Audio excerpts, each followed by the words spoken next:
ہم نے امن پاسون کیے, ہم نے جلسے کیے, ہم نے جرگے کیے, ہم نے پریس کانفرنسز کی, ہم نے پوری دنیا کو بتایا کہ ان کو واپس لایا جا رہا ہے. اور یہ جو ہیں صرف خیبر پختونخوا کو نہیں, اگر آگ خیبر پختونخوا میں لگے گی تو اس کی تپش اسلام آباد بھی محسوس کرے گا, کراچی بھی محسوس کرے گا, لاہور بھی محسوس کرے گا. اور ہم نے دیکھا کہ اسلام آباد نے اس کی تپش محسوس کی, بلکہ جو سانحہ ہوا وہ بہت بڑا سانحہ تھا, دہشت گرد. تو یہ کس کی پالیسی؟ یہ خیبر پختونخوا کی حکومت کی پالیسی تو نہیں تھی, یہ تو اس ریاست کی پالیسی تھی جو بند کمروں میں انہوں نے بنائی تھی, اور اس وقت ہمیں کہہ رہے تھے کہ یہ جھوٹ بول رہے ہیں. بہرحال خیبر پختونخوا کی حکومت کو اس ایک ایک چیز کا علم ہے, اور انشاءاللہ ہم امید کرتے ہیں کہ جو سی ٹی ڈی کے لیے میں نے ماڈرن ایکوپمنٹ دی ہیں, جو ان کی کیپیسٹی بلڈنگ کے لیے جو ہم کام کر رہے ہیں, اسپیشل برانچ ابھی تک اس پر انویسٹمنٹ نہیں ہوئی تھی, الحمدللہ ابھی جو ہے میں نے ان کے لیے رقم مختص کی ہے, اور وہ بہترین انٹیلیجنس کا کام کر رہی ہے اب, تو وہ بھی ہوگی. اور پولیس جنہوں نے ہمیشہ ہمارے پاکستان کے لیے قربانی دی ہے, وہ بھی بہترین کام کر رہی ہیں. اسلام آباد کا جو واقعہ ہوا تو 8 گھنٹے کے اندر ہماری سی ٹی ڈی نے جو ہیں اس کے مرکزی ملزمان پکڑے ہیں الحمدللہ. تو وہ اس میں کیپیسٹی ہے کچھ کرنے کی, اگر کچھ کرنے کے لیے دیا گیا. ڈونلڈ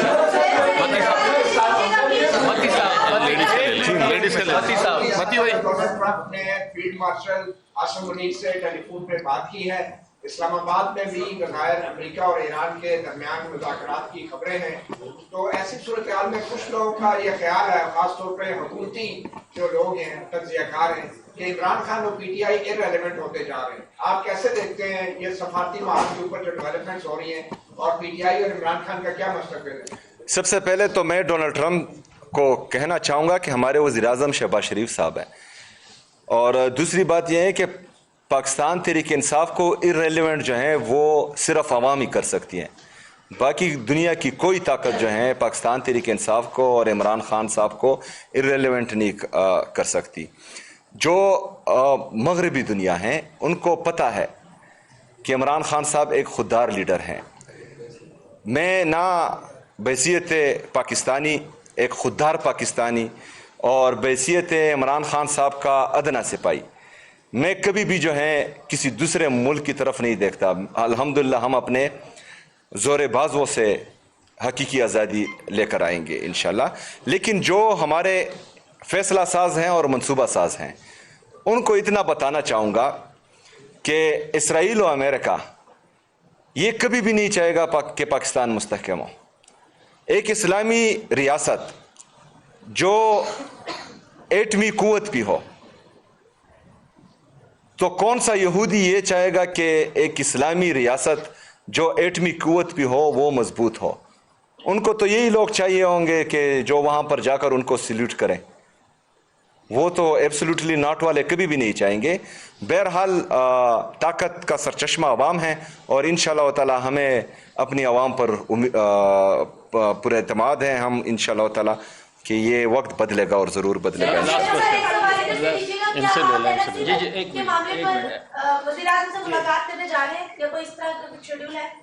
نہیں, آج تو میٹنگ تھی اور ناگزیر وجوہات پر جو ہمیں بتائے نہیں گئے ان پر وہ میٹنگ کینسل کی گئی.